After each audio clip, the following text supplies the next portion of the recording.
The old man's hands shake. Not from fear. He stopped feeling fear 40 years ago, somewhere in the smoke of a battle he should not have survived. His hands shake from age, from the weight of what he has carried, from the simple fact of being 76 and running out of breath. His name is Augustus, and on this August morning in the year 14 AD, in a rented villa in Nola, he gathers the people who love him and asks them a question no emperor has ever asked before. Have I played the part well? Around him, the smell of warm stone, the sound of cicadas, the distant murmur of a road built by men who died before he was born, a road still carrying soldiers to borders he will never see again. He built the greatest system of power the Western world has ever known, and no one, not even him, is entirely sure how it worked.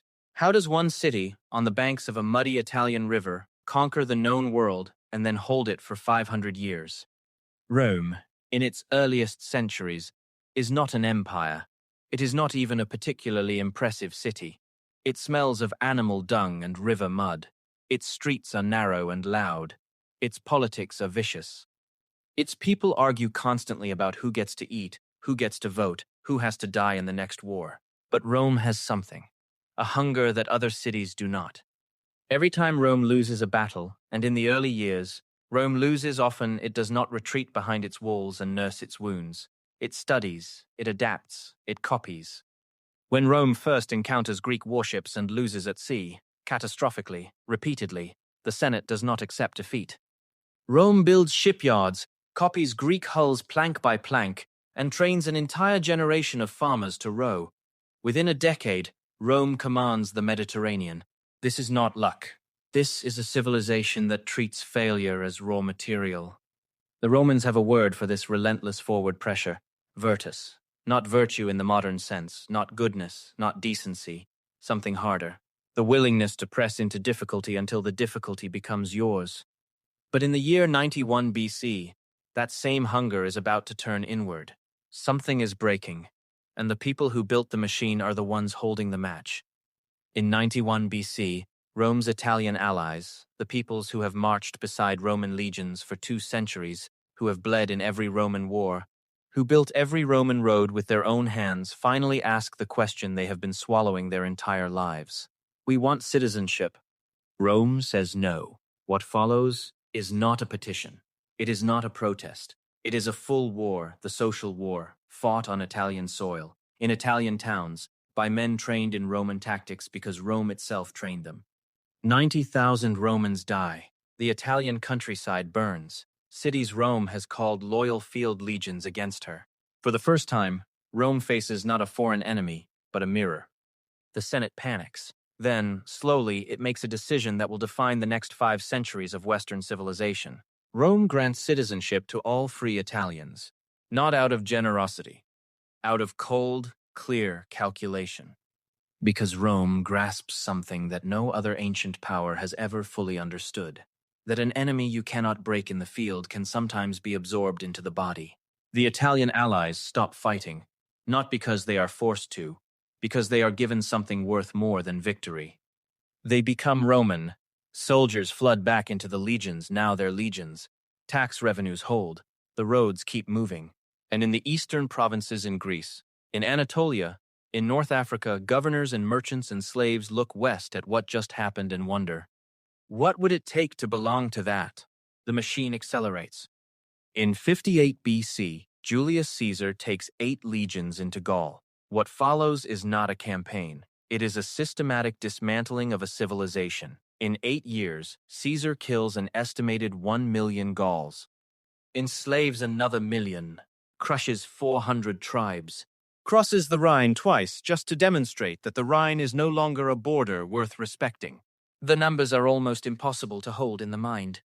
But here is what Caesar is doing that his enemies in Rome cannot see. He is not just conquering Gaul. He is building Rome inside it. Roads go down before the legions have even moved on. Military camps become towns. Local chieftains are offered citizenship in exchange for cooperation. Within a generation, Gaul is producing Roman senators. Caesar rides back across the Rubicon in January of 49 BC. And suddenly the machine he has fed is pointed at Rome itself. Civil war. 40 years of it. Caesar against Pompey, Octavian against Antony, Rome against Rome. The legions that conquered the world turn inward and devour the republic that made them. Every year, another battle, another proscription list, another general claiming he will be the last one standing. The system that built the greatest empire in the ancient world is eating itself alive. And a 19-year-old named Octavian Caesar's adopted son, thin as a reed, chronically ill, entirely unknown, is watching all of it. Very carefully. What does a boy do with a broken empire and a dead father's name? But here is what the history books do not tell you. Rome did not conquer the world through military genius. Rome conquered the world because it built something no army can carry in a pack or sharpen on a stone, a system that made the conquered want to stay conquered. Think about what Roman citizenship actually meant. It meant access to Roman law, the most sophisticated legal framework the ancient world had ever produced, enforceable across thousands of miles, protecting your property, your contracts, your children. It meant Roman roads, 50,000 miles of them, arrow straight, stone paved, moving commerce and armies with equal efficiency. It meant a common currency, common weights, common courts, the right to appeal, anywhere in the empire, to the same body of written law. It meant belonging to something larger than your village. The legions were Rome's fist.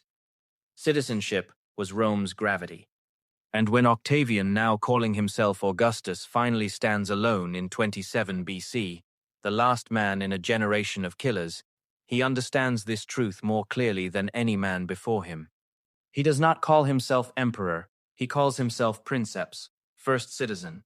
He keeps the Senate, he keeps the elections, he keeps every old republican form. He rules an autocracy disguised as a republic. And through that fiction sustained, precise, brilliantly performed, he makes the system permanent. Because the question was never whether Rome could conquer the world. The question was whether Rome could survive becoming it. Augustus rules for 40 years. 40 years of deliberate, exhausting, meticulous architecture. He builds a professional army, 28 legions, permanent, salaried, loyal not to individual generals, but to the institution. He builds a civil service to administer provinces. He codifies law.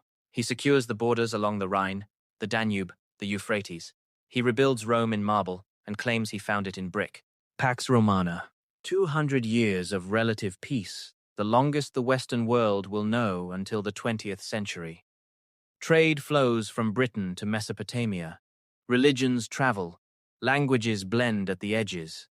A grain merchant in Lyon speaks Latin, worships a Syrian god, and pays taxes to a bureaucrat in Rome he will never meet, and the system works. It holds. The roads keep running, the courts keep convening, but Augustus knows what he has built is not eternal. On this deathbed, looking at the men who will inherit the machine, his stepsons, his generals, the Senate he kept alive as theater, he knows what he will not say aloud.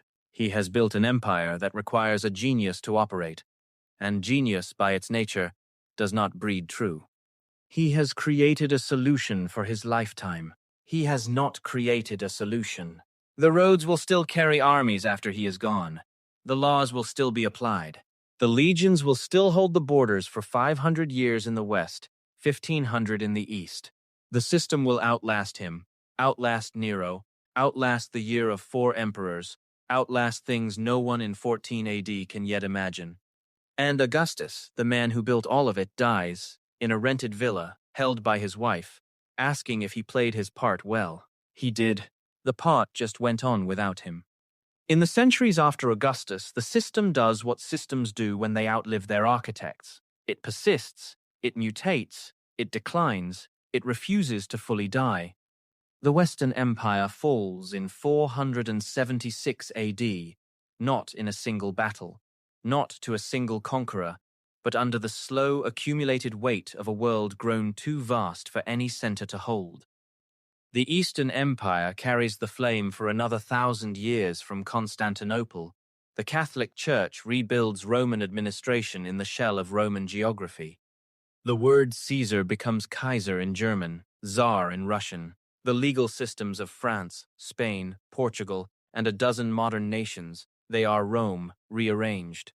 Somewhere today, a court is applying a legal principle that a Roman jurist named Ulpian wrote in the 3rd century AD. 50,000 miles of Roman road still run beneath the soil of Europe. We look at Rome across all those centuries and see a war machine, a slave state, a brutal efficiency depending on which side of its legacy we are standing on. Both are true. Both miss the deeper thing. Rome was the first civilization to discover that power is not the ability to force people to obey. Power is the ability to make people want to belong. The old man's hands shake. He asks his question. His friends laugh, softly. They tell him yes, he played it well. Augustus closes his eyes. The cicadas keep singing outside. The road keeps moving. He built a world. He called it peace. He called it law. He never called it what it truly was.